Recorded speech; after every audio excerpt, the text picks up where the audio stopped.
Yes, day, it's me again, your Morena girl, Miss Miriam. So karon day ko ninyo ka magluto taog sudan paniud. Ang nag-request ani day no kay akong papa gusto siya magluto og tortang talong. So lutuan na to siya day. Kita ka na mga talong day si mama ug si papa nagtanom ana. So naa day mi mini garden diri sa amo ang kilid sa mong balay. So nagkuha ko gunting no. Tayaon siya gamay pero okay ra. Masako si papa kung kamuton ra pagkuha ang talong. Puokon jud siya pagtanggal sa iyang kuan punuan. So upat ra kadto kuha ng talong no kay duha ra man ni papa diri mo kaon. Si mama nila ka man nangitag kwarta. Gamit jud kani mga tanom namo diri kay kung wala mi masudan manguha ra jud mi diri kay magulay mi. Kay ubay na pagbayan ning mga tanom diri Ang uban gani nangamatay na tungod sa kadugo. Sa una na mi limonsito, ang palaya. Ting season pud siya ba. So karon kaning talong gid ang ubay-ubay kaayo. Grasya jud kaayo. Daghan ba siya bunga. Sa karon ang tanom nga nila hutay kay kaning alugbati, talong, tanglad, ug luya, di ba? Na kay gulay napakay lamas. At least gamay na lang midungag di ba kung gusto ka magsabaw-sabaw isda. Or unsa ba diha. So gipaspasan ako nagpanguha ng mga talong dira ano, kamar dusla naman jud. Syempre kan mga dagkon akong gipanguha no dili ng mga gagmay pa. Actually ingon ana ba jud na sila mga size, dili bid siya katudjong taas jud siya na talong. Ingon ana jud siya size, gagmay jud na siya gagmay yun. Dili na siya murag mo tako pag yun na murag mo taas pa. Unsa ba? Kana siya gamay jud na siya nya tambok.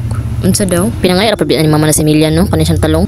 Hantod sa ang bunga na pud ay niya nagpalaya na pud mi amo na pud gisimilya. Maong daghan-daghan jud sila karon. Ting bunga ba? Ulan man pud good. Napuday mi kamunggay, gamay na lang siya. Giadlaw-adlaw man good. Sili pud pag nagka. So na kompleto ra jud ang upat. So nag-andam na ko diri itlog no, ako ang gibuak daan ug ako ang gimekos-mekos. Ibutang na ko mga seasonings, bitsin nga bali 20 mil. Pero naapoy lasa no. Pagka human gimekos-mekos dayon na dira dayon. Ibutangan po na ako siya asin no. Para naapod siya alat-alat gamay. Mali 1 kilo na siya na asin. Para likay sa UTI.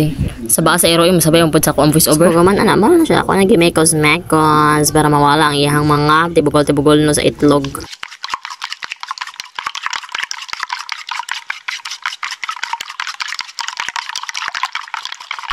Kapuya mo day mag voice over og long form videos oy 3 minutes mo to nang pud ginhawa storya di ay so mo to ako na nagitakloban no kay gamiton na to na onya so naghaling na ko no kay gasol ra ba mi diri gasol po ang aso kay ato ang takangan unya sa ato ang isugba nga but before that ato sa ni siyang tusok-tusokon no kay basin mo lagpot sa to ang naong kay mo kuan ni siya day mabuto ni siya day tungod sa kainit mo unang maniguro tadaan day no kay piki na ra ba mapiki pa jud sa mo so okay naman ato ana na siyang itak ang so walay pagdugay-dugay no naluto na siya kay ato alam mo yung purpose dapat ani is kanira jud siya ang panit jud dapat ang sunog pero mo jud galing talong no lahi ra gid siya kung isugban nimo or kasa ka nang lapuan na gud mo siya na talong gawas jud ang kahumot sa talong kung isugban nimo siya so successful ang pagsugban no way nang buto so karon ako ana na siyang gi tanggalan og mga pani para mahumol na nato siya sa itlog aron may hinahinayan na nato siya og prito patrong pud siya kabuok.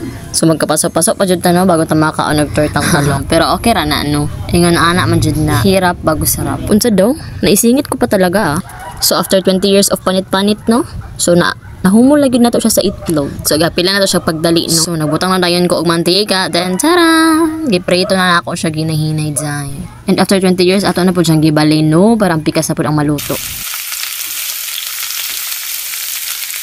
Ug sa walay pagdugay ug walay paglangan no mo na yung finished product niya tortang talong crispy pagkang kili pero tapod ni among bahor sumaoro to dai unta naglaway see you sa next vlog bye bye.